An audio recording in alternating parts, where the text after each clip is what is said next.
Today, we'll explore the story of how two twits with two tweets shut down a major store chain, Target, from selling a book about the transgender trend.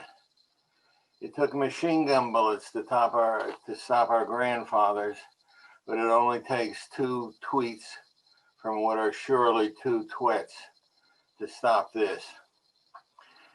On the Bill Maher show last Friday, he talked about the incredible power of the Twitter mob. He talked about the Mario Lopez show. Mario Lopez, for those of you who are not aware of shows like this, is a major macher in the entertainment news magazine business. He has his own show on television, and he's about to have a more famous own show on television. He's a major figure in entertainment. He had a guy on his, let me stop there. Hold on a second.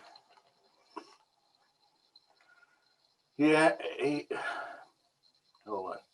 He told the story of Mario Lopez and the Twitter mob that I found fascinating and alarming. Mario Lopez was being told by another person a story about choosing your own sex. Now, this has become a very big trend where people decide I'm a male or I'm a female when to the ordinary eye, they appear to be the opposite. Mario Lopez wasn't even against this. He said that this is up to the individual, but he balked when the person who was talking about this trend said that some of these people now think that the people can decide on their gender when they are 3 years old. Mario Lopez thought this was a little early to decide things. He wasn't even sure if you should be allowed to choose your own cereal at that age. So he just said this is a little too early. For that, he got attacked. And we saw something that it just distresses me no end. Groveling apologies for what he said. He just thought 3 was a little early to make such a choice, especially if you're a young dude. I don't know about in your state, but in New Jersey, neither the hot dogs nor the beans can be regrown once they're sliced off. The Twitter mob got hold of this guy, and the next day he made one of these awful apologies that I can't even bear to repeat. He apologized for ignorant and insensitive comments about parenting transgender kids. He said, this is not funny. The TV host also came under fire for suggesting parents should wait until a child's formative years before making declarations about their gender. He faced a terrific backlash, and he said the following: "Look, I'm never one to tell anyone how to parent their kids, and obviously, I think if you come from a place of love, you really can't go wrong." I think that's a lovely statement. But at the same time, by God, if you're 3 years old and you're just starting to feel a certain way, or you think you're a boy or a girl, whatever the case may be, I think it's dangerous as a parent to make that determination.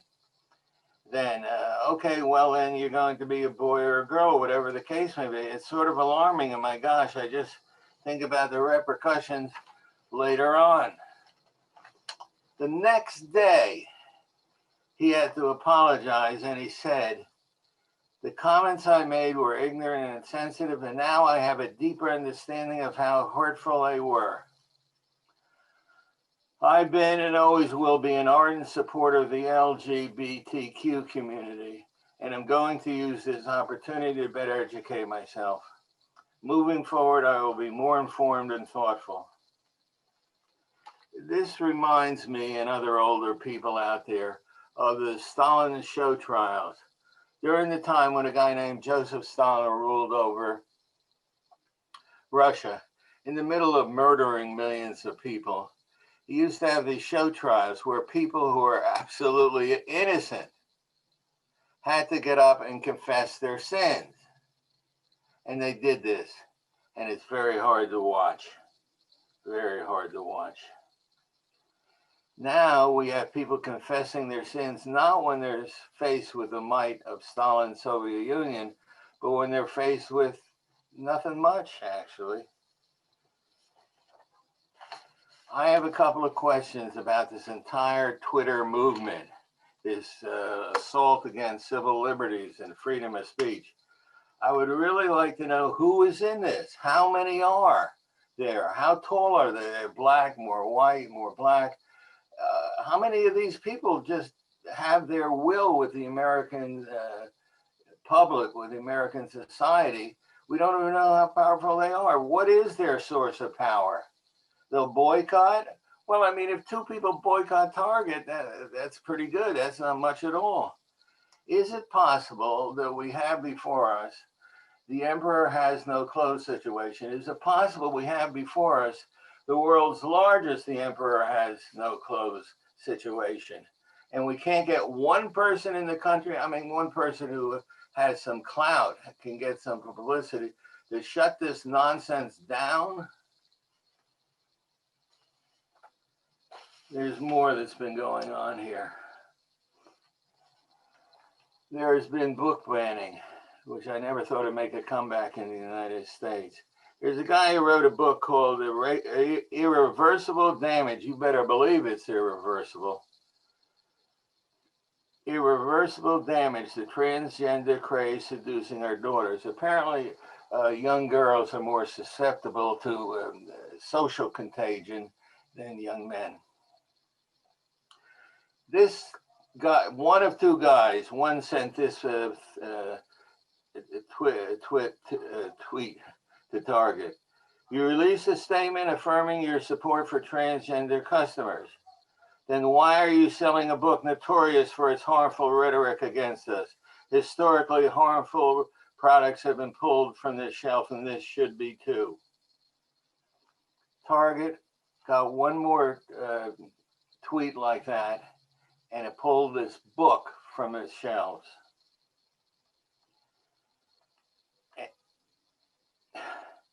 This is incredible. And then the American Civil Liberties League. I thought their business was freedom.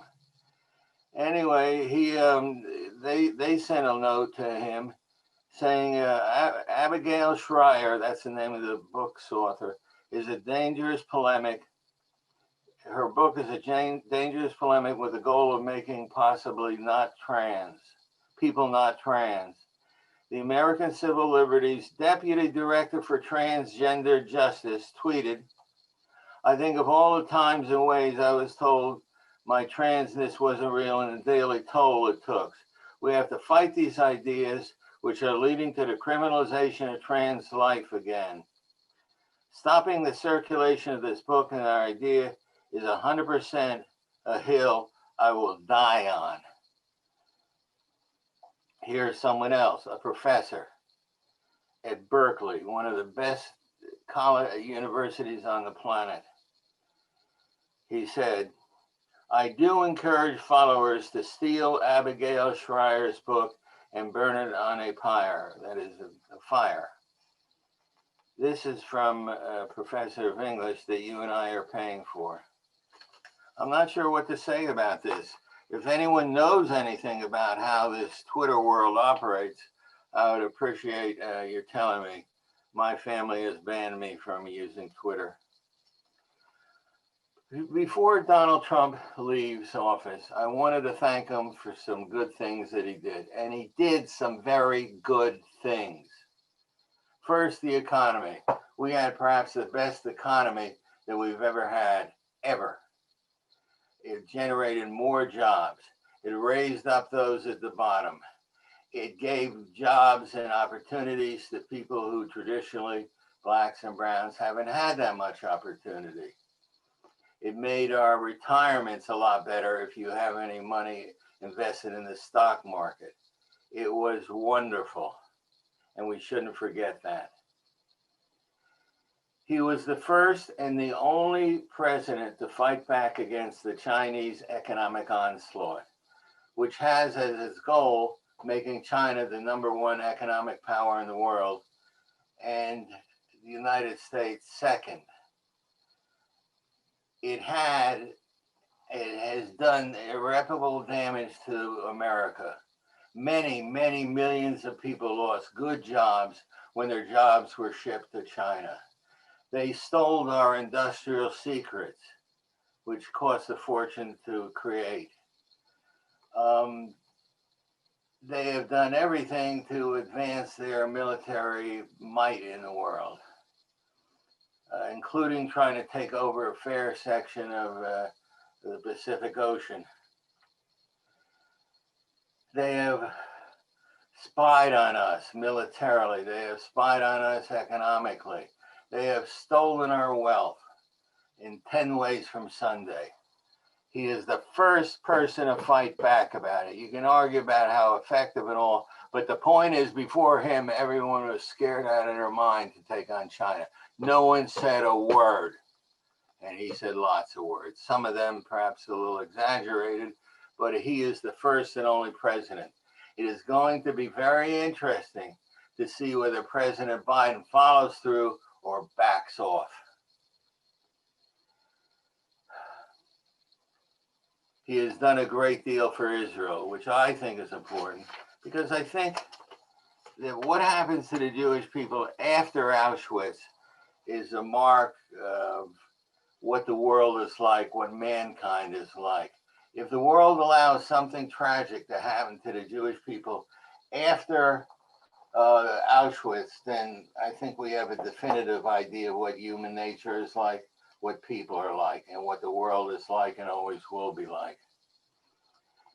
He recognized Jerusalem as Israel's capital. Israel was the only country in the world where everyone didn't agree on its capital. There wasn't allowed to say, our capital is here. It's as if the French came along and said, listen, your capital is not in Washington, D.C., it's in Sacramento, California. And now he recognized Jerusalem as Israel's capital.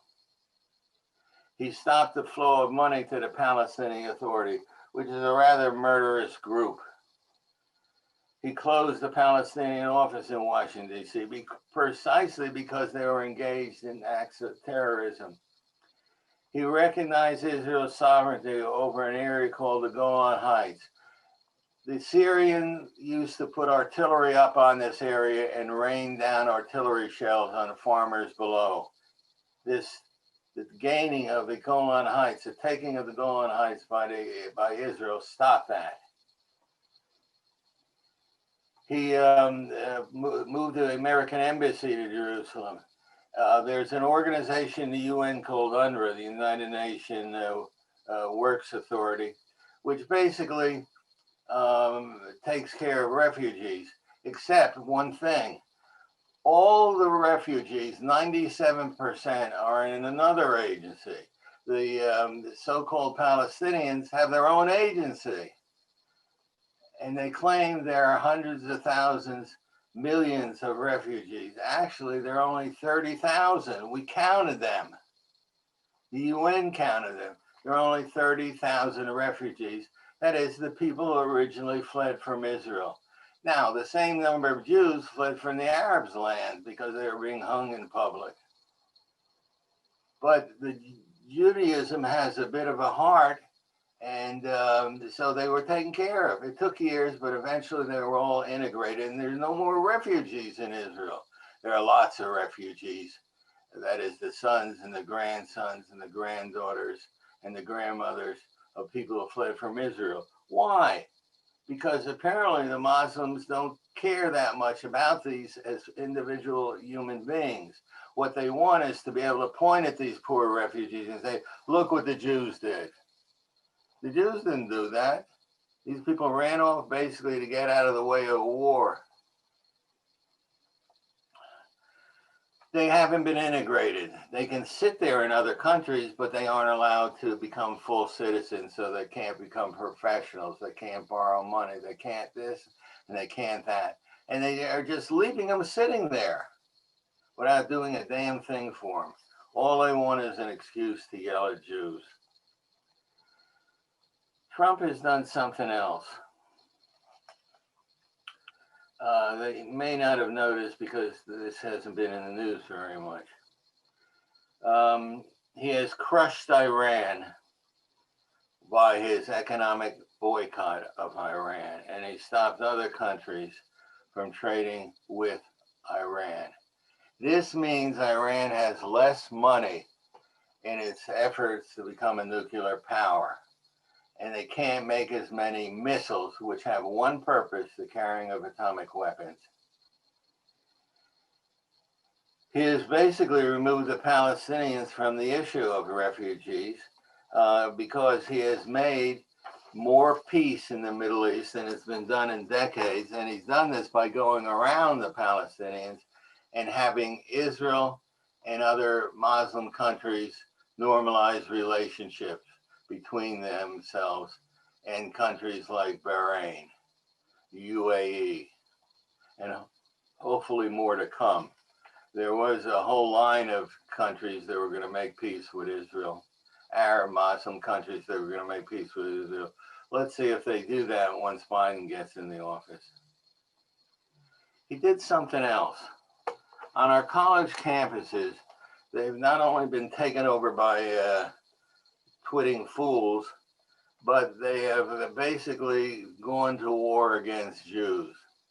And on college campuses now, there is kind of an onslaught against Jews to the point where Jews are told, people are told that we should commit genocide.